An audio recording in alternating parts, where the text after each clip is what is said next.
Hello friends, welcome back. I'm Beth, here to help you fulfill your potential in meditation. As most of you know, I don't have just one method that I teach to everybody, like one size fits all. Instead, I much prefer to teach people one-on-one. And the reason is that you're all different. So please use these videos as a guideline, and if there's anything that isn't quite working for you or anything that doesn't quite fit, then be in touch and I'll be more than happy to discuss those things with you one-on-one. Today's video is about deepening our vipassana practice on Rupa, materiality, and we're going to do this by grouping that materiality by cause. Now, you might remember that materiality is always arising because of one of four causes. The first cause is ahara, or nutriment. The second is utu, temperature. The third is chitta, or present mind. And the fourth is karma, which we usually translate as just karma, but this is actions that we've done in the past. So what we're going to do in our vipassana practice is take these four types of materiality one by one. So let's start with the first type of materiality, aharaja rupa, or nutriment-born materiality. We want to start by discerning that nutriment-born materiality in the present moment until we can clearly see it arising and passing away throughout the body. We then want to practice until we can see it arising and passing away externally in the bodies of other beings. Next, we want to practice past, present and future. So we want to discern that nutriment-born materiality arising and passing away in the recent past of this life, then back into past lives. And we want to go back 5 or 6 past lives. We then want to do the same thing in the future, 5 or 6 lives into the future, or until the future stops. Now, as we do that, we're going to absorb ourselves in the perception of just this nutriment-born materiality arising and passing away. We can see times when we were well nourished and there was lots of nutriment-born materiality, times when we weren't so well nourished and there wasn't so much nutriment-born materiality. And we can trace the arising and passing away of that through our past lives and into our future lives. We then want to repeat that process, but with temperature-born materiality, uttaja rupa.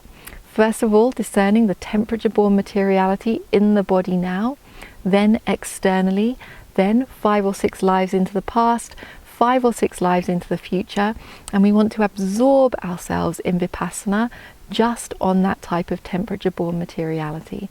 We can see times when the body had a lot of temperature, a lot of heat, times when the body was cold, and we can follow just the arising and passing away of temperature-born materiality through time. We can then repeat that same process with mind-born materiality, chittaja rupa. Starting with mind-born materiality now, mind-born materiality externally, mind-born materiality through past lives and through future lives. We can see mind-born materiality when the mind was wholesome and the mind-born materiality was beautiful. We can also see when the mind was unwholesome, that mind-born materiality that's more coarse, more heavy, and we can practice vipassana just on that to the point of absorption. Now, when we get to the final type of materiality, kamma-born materiality, it can be really fascinating to practice the different types of kamma-born materiality one by one. So we could start, for example, with just the eye sensitivity, just the materiality in the eye that is sensitive to light. And we can practice vipassana just on that eye sensitivity, internally, externally, past, present, future. And as we do that, we can trace all of the times when light has impinged on eye sensitivity through many lifetimes. And we can contemplate it all as being anicca, dukkha, anatta, impermanent, suffering, and non-self.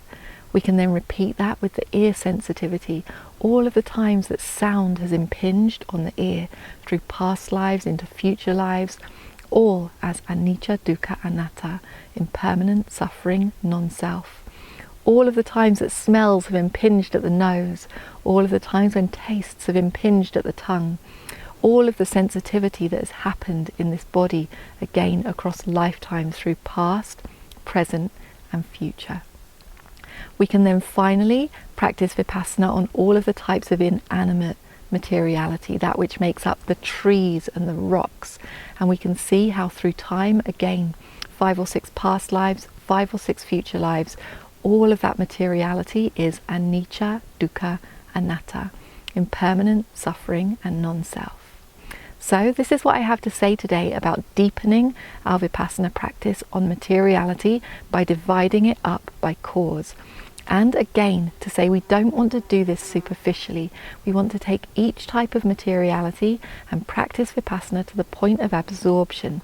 So we are fully immersed in vipassana just on that type of materiality, seeing just that type of materiality as anicca, dukkha, anatta.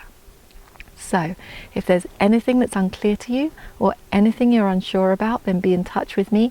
I'll be more than happy to discuss the details with you one-on-one. But now is the time to get off of those screens, get onto the cushions and actually give this practice a go. It's a very powerful method for disenchanting us to our attachment to materiality. As most of you know, I do all of my work on a donation basis, so I encourage you to support me either through Patreon or through my website so that I can continue to make these videos. Thank you so much for your support. Wishing you the best with your meditation.